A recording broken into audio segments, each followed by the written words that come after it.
السلام عليكم اخوة الاخوات، كنتمنى تكونوا كاملين باحسن الاحوال. اليوم غادي نهضر لكم على واحد من اخطر السجون في العالم، سجن تازمامارت. هذا المكان ماشي غير سجن عادي، بل كان جحيم فوق الارض. المعتقلين اللي دخلوا ليه عاشوا سنوات ديال العذاب والجوع والظلام بلا رحمة بلا شفقة. في هذا الفيديو غادي نكتشفوا لكم الأسرار تازمامارت والظروف القاسية اللي كانوا كيعيشوها المعتقلين والمعاناة اللي دازت عليهم حتى تسد هذا السجن المرعب.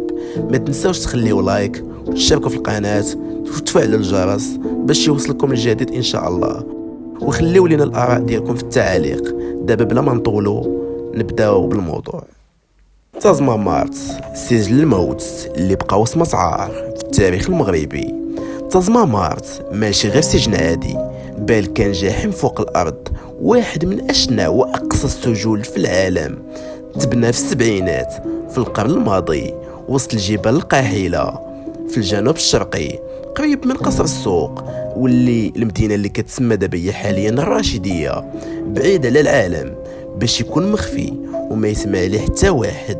كان مخصص فقط لحبس العساكر اللي تشدوا بعد ما تورطوا في محاولات انقلابية ضد الملك الحسن الثاني في 1971 و 1972، وهادشي اللي خلاه الرمز ديال القمع والتعذيب اللا إنساني.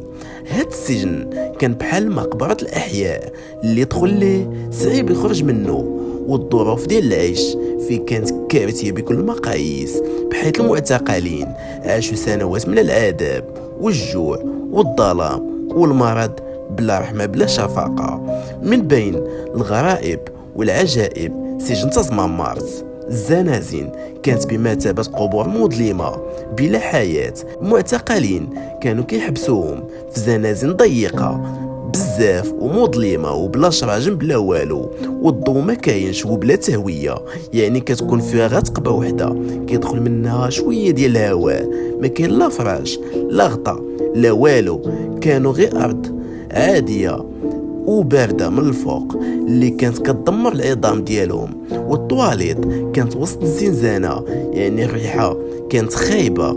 وبالنسبة للماكلة والوجبات كانت بمثابة الموت البطيء. كانت الوجبة ديال الصباح كيكون فيها شوية ديال الخبز اليابس مع شوية ديال الملحة وشوية ديال الماء، وحتى داك الماء كيكون ما صالحش للشرب، يعني غير الماء ديال.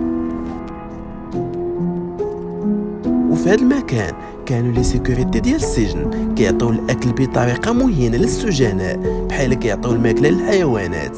بعض المعتقلين كانوا كيضطروا ياكلوا الحشرات باش يبقاو عايشين، وكانوا كيحلموا غير بشي لقمه ديال الاكل العادي. بالنسبه للحشرات اللي كاينين وسط السجن كان عامر بالطبات والفئران وشحال من حاجه اللي كانت كتضر وسط الزنازين. والمساجين كانوا كينعسوا معاهم وكانوا كيتعرضوا لعضات خطيره.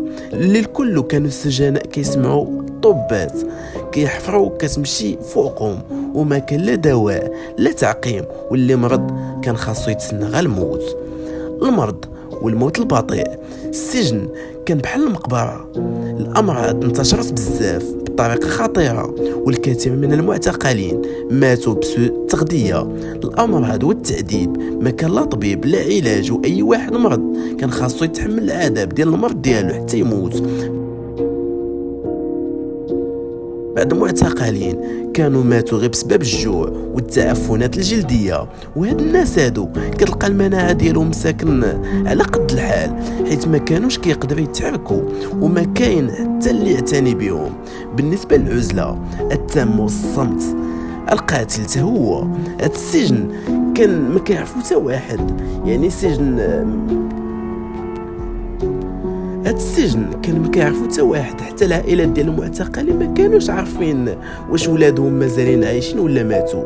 لي سيكوريتي ديال السجن كانوا كيمنعوا اي تواصل مع العالم الخارجي، يعني مع العائلات، وحتى اللي كانوا مازالين عايشين كانوا كيعيشوا بحال الاشباح بالاخبار بلا امل، غير كيتسناو الموت. كيفاش تفضح السر ديال السجن تازمامارت؟ بقى سجن تازمامارت مخبي حتى للتسعينات، فاش خرجوا بعض الناجين وقدروا يوصلوا للحقيقة للعالم. أشهر شهادة كانت في كتاب تازمامارت